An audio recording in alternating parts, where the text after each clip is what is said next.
मित्रांनो, जय जिजाऊ जय शिवराय. आज आपण एका अनोख्या आणि प्रेरणादायक ऐतिहासिक विषयावर चर्चा करणार आहोत, ज्यामुळे तुमच्या आयुष्यात नक्कीच सकारात्मक बदल घडू शकतात. चला तर मग सुरुवात करूया आजच्या या महत्त्वाच्या आणि शिक्षाप्रद विषयाला. छत्रपती शिवाजी महाराज हे केवळ एक पराक्रमी योद्धे नव्हे, तर असामान्य प्रशासन कौशल्य असलेले थोर शासक होते.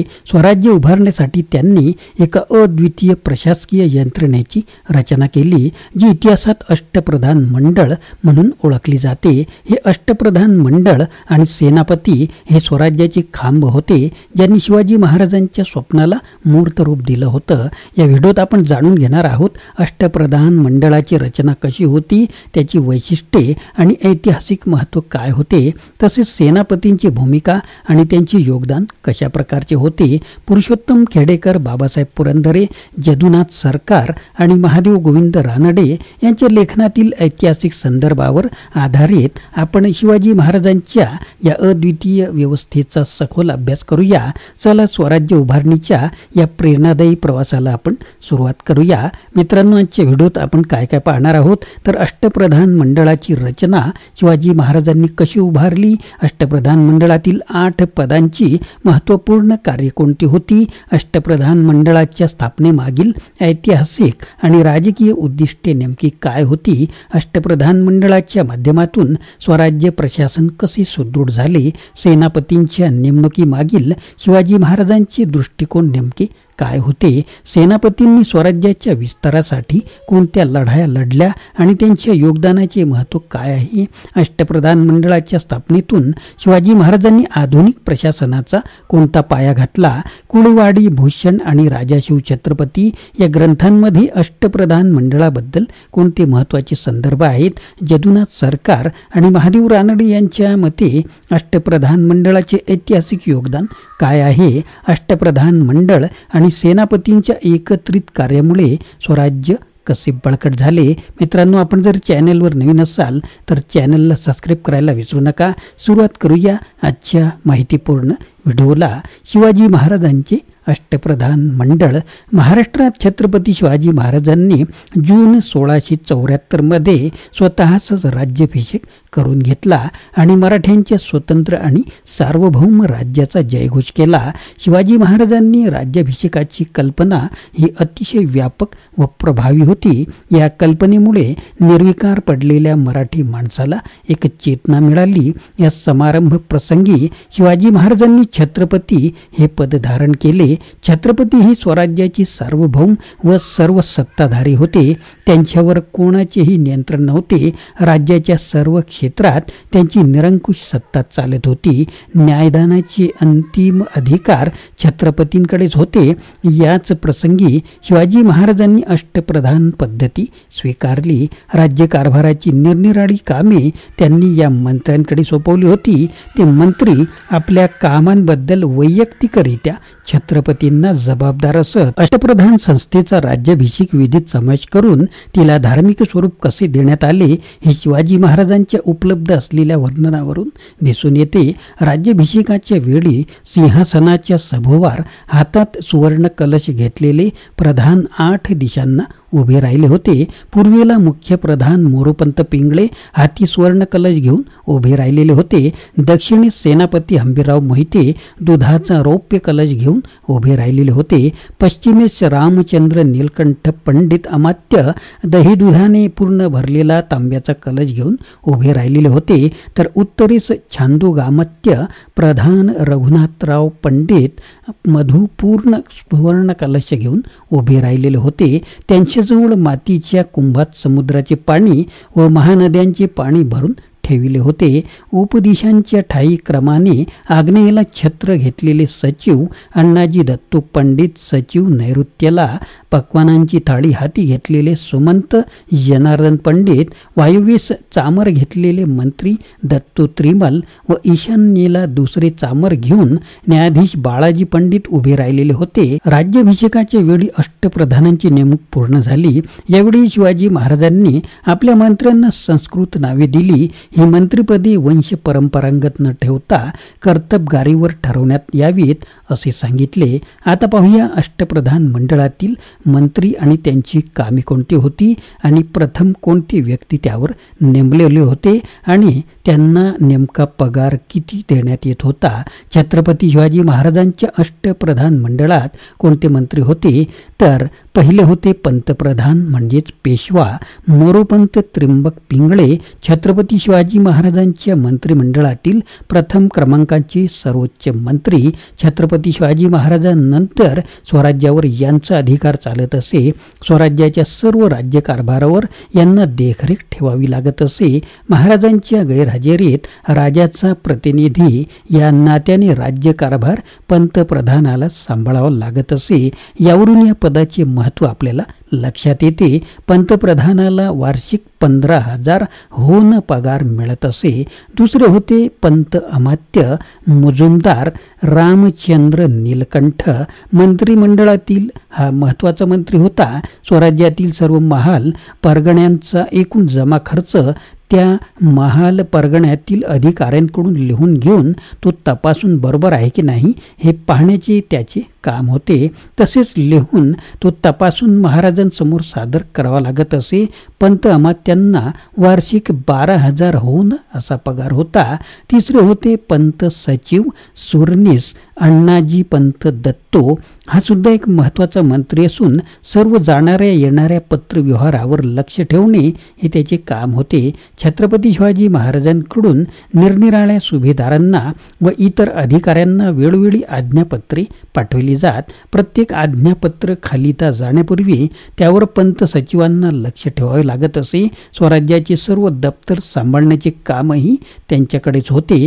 तसेच जमीन महसुलाच्या व्यवहारावरही लक्ष त्यांना ठेवावे लागत असे. पंत सचिवांना वार्षिक 10,000 होऊन असा पगार होता. चौथे होते मंत्री वाकनीस दत्ताजी पंत त्र्यंबक. यांच्याकडे महाराजांच्या खाजगी कारभाराकडे लक्ष ठेवण्याचे काम असे. महाराजांची रोजनिशी ठेवणे, त्यांच्या भोजन व्यवस्थेकडे लक्ष ठेवणे, वैयक्तिक संरक्षणाकडे लक्ष पुरवणे, खाजगी कौटुंबिक आमंत्रणे करण्याची कामे त्यांना करावी लागत असे. त्यांना वार्षिक 10,000 होऊन पगार मिळत असे. पाचवे होते सेनापती सरनौबत हंबीरराव मोहिते. छत्रपती शिवाजी महाराजांच्या सैन्याचे घोडदळ व पायदळ हे 2 प्रमुख विभाग होते. या विभागांचा प्रमुख म्हणजे सेनापती. घोडदळ वळवून फक्त पायदळासाठी एक स्वतंत्र सेनाप्रमुख होता, पण त्याचा महाराजांच्या मंत्रिमंडळात समावेश नव्हता. स्वराज्याच्या सर्व सैन्यावर सेनापतींची हुकूमत चालत असे. त्याला वार्षिक 10,000 होऊन असा पगार मिळत असे. सहावे होते पंत सुमंत डबीर रामचंद्र त्र्यंबक. हे स्वराज्याचे परराष्ट्र मंत्री होते. परराष्ट्रांना खलिते पाठविणे, परराष्ट्रांकडून आलेले खलिते घेणे, परराष्ट्रांसंबंधात नियमितपणे महाराजांना माहिती आणि सल्ला देणे ही कामे आणि परराष्ट्रातून हेरांच्या साहाय्याने बातम्या काढण्याची जबाबदारीचे काम त्यांना करावे लागे. पंत सुमंतांना वार्षिक 10,000 होऊन असा पगार होता. सातवे होते न्यायाधीश काझी उल उझत. म्हणजेच कोण होते या ठिकाणी निराजी पंत रावजी. हे स्वराज्याचे सरन्यायाधीश होते.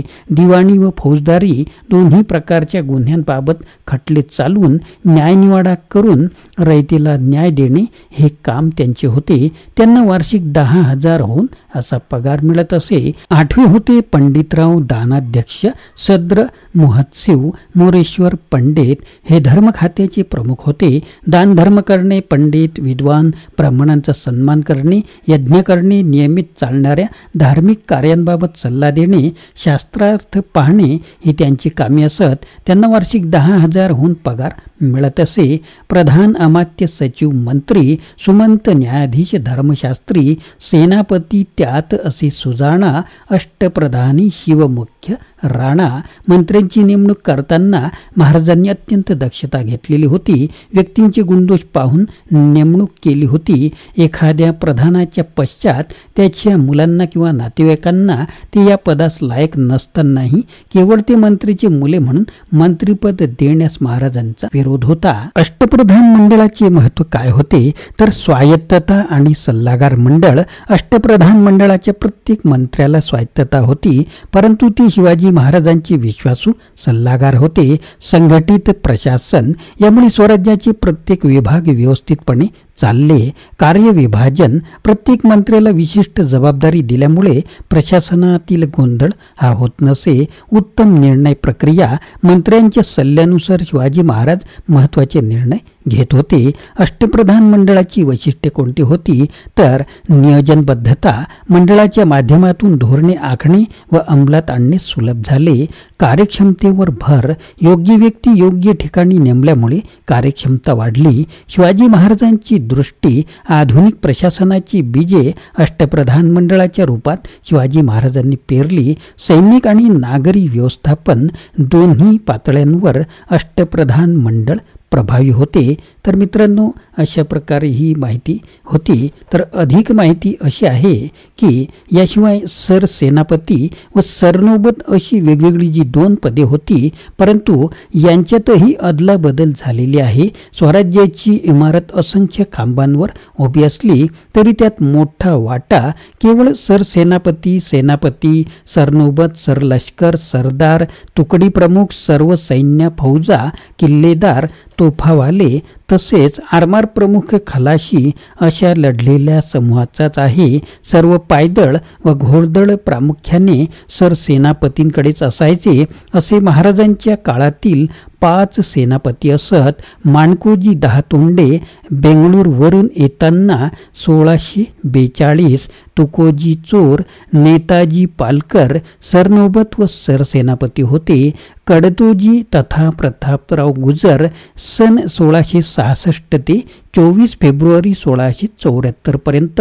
हंसाजी उर्फ हंबीरराव मोहिते सन 1674 ते छत्रपती संभाजी महाराज यांच्या काळात. अष्टप्रधान मंडळाचे ऐतिहासिक संदर्भ आपल्याला कुठून मिळतात तर शिवाजी महाराजांच्या अष्टप्रधान मंडळाचा उल्लेख बाबासाहेब पुरंदर यांच्या राजा शिवछत्रपती या ग्रंथात स्पष्टपणे केलेला आहे. तसेच जदुनाथ सरकार यांच्या शिवाजी अँड हिज टाइम्स या पुस्तकात अष्टप्रधान मंडळाच्या धोरणात्मक महत्त्वाचे वर्णन आहे. शिवाजी महाराजांचे चरित्र लिहिणारे अनेक अभ्यासक हे मान्य करतात की अष्टप्रधान मंडळ हा भारतातील पहिले सुयोग्य प्रशासनाचा एक नमुना होता. छत्रपती शिवाजी महाराजांचे अष्टप्रधान मंडळ हे केवळ स्वराज्याच्या प्रशासनासाठीची एक यंत्रणा नव्हे तर एक दूरदृष्टी असलेली व्यवस्था सुद्धा होती, ज्याने स्वराज्याला राजकीय, सामाजिक आणि सैनिकी दृष्ट्या सशक्त बनवले. त्यांच्या सेनापतींनी लढवय्या स्वभाव, शिस्तबद्धता आणि निष्ठेचा आदर्श ठेवून स्वराज्याचे रक्षण केले आणि विस्तारही केला. शिवाजी महाराजांचे अष्टप्रधान मंडळ आणि सेनापती यांचे योगदान हे आधुनिक प्रशासकीय तत्वज्ञानासाठी सुद्धा प्रेरणादायी ठरते. इतिहासातील या सुवर्ण पानांचे स्मरण ठेवणे, त्यातून शिकणे आणि पुढच्या पिढ्यांना प्रेरणा देणे हे आपले कर्तव्य आहे. अशा या महान राजांची आठवण ठेवून आपण सर्वजण त्यांच्या विचारांचा प्रसार करूया आणि स्वराज्य स्थापनेच्या गौरवशाली इतिहासाचा अभिमान बाळगूया. मित्रांनो, आशा आहे की तुम्हाला हा व्हिडिओ आवडला असेल. कृपया लाईक करा, शेअर करा आणि तुमच्या मित्रांसोबतही हा व्हिडिओ शेअर करा. चॅनलला सबस्क्राईब करा आणि आमच्यासोबत या शिक्षणाच्या प्रवासात सामील व्हा. जय जिजाऊ, जय शिवराय, जय महाराष्ट्र. Video legal disclaimer. या व्हिडिओमध्ये व्यक्त केलेली माहिती, विचार आणि मते ही संपूर्णपणे लेखक, पुस्तक किंवा इतर संदर्भित व्यक्तींची मते आहेत आणि ती कोणत्याही प्रकारे मालक, निर्माता किंवा यूट्यूब चॅनलच्या विचारांशी संबंधित नसू शकतात. या व्हिडिओचा उद्देश केवळ शैक्षणिक आणि ऐतिहासिक माहितीपूर्ण स्वरूपाचा आहे. कोणत्याही प्रकारची चुकीची माहिती दिली असल्यास ती जबाबदारी सदर लेखकांची आहे. कोणालाही दुखवण्याचा आमचा हेतू नाही. आमचे यूट्यूब चॅनल किंवा व्हिडिओ निर्मात्यावर कोणत्याही विचारांबद्दलची कायदेशीर जबाबदारी येत नाही. पुस्तकातील विचार आणि संदर्भ यावर कोणतेही हक्क आम्ही दावा करत नाही. मित्रांनो, आपण कमेंट किंवा कोणतीही प्रक्रिया करताना याचा विचार करावा.